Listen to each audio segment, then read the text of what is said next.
Okay, the book is about my journey as a spiritual practitioner and how, as a priestess of Obatala, Ifa, Egbe, Oshun, and Babaluaye, there's so many aspects to this faith. And so, as a priestess, my intention was to write this so people will know that when you begin, or you're first interested, or you're introduced to, or your ancestors, or you were looking, whichever way that spirit woke up in you, and you found a place that you felt like home and God, this book is to hopefully give every reader an opportunity to see that we are all connected. So we don't have to compare who's a priestess, who's not, who started here, who started. As long as we connect, then we are each other in different phases of our lives. So my journey, I speak on from before I was born, and how my Odu, God, my Ori, my parents, all of it was divinely designed. And I am just like everyone else. All of our destinies have been clearly marked out. And so in this understanding that we are divinely designed, then we are then able to open up and see that everything that's around us is influenced by God, influenced by Olodumare and our ancestors. And so wherever we start, wherever we end, the knowledge that you have the power to be everything that you aspire to be is within you.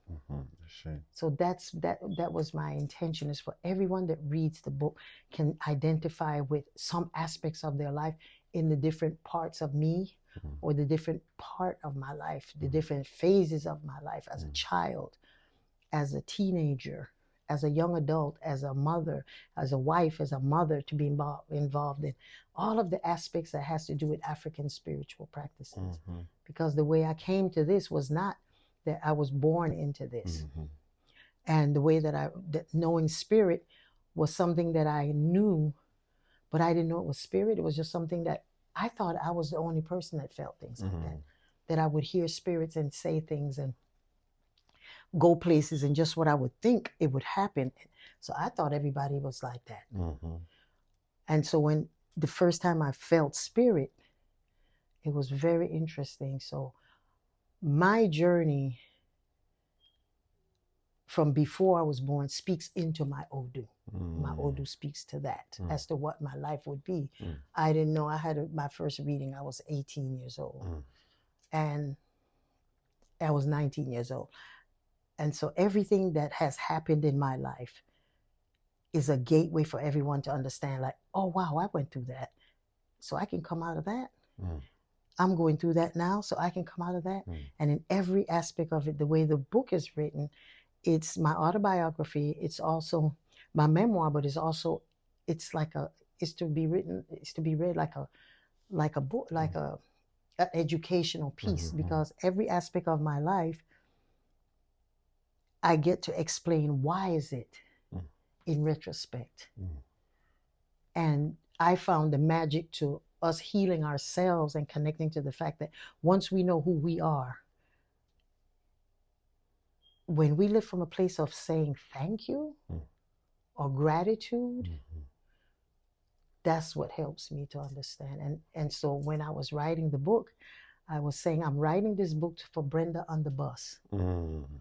And that kept me there, because Brenda, I don't know who Brenda is, but Brenda's spirit is every young girl, young woman, elder, senior can relate to the book. So they pick up the book.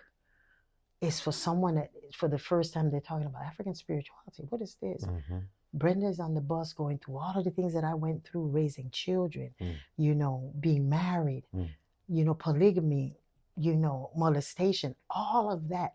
Brenda can say, oh, that's me. But then she can also see me on social media and that I'm very visible, maybe anywhere and doing what it is that God has sent me here to do, can say, I can be that. So the book is to give you hope that whatever you're going through, you are predisposed to overcome any challenge that you have by saying thank you for the moment and saying, why is this happening for me?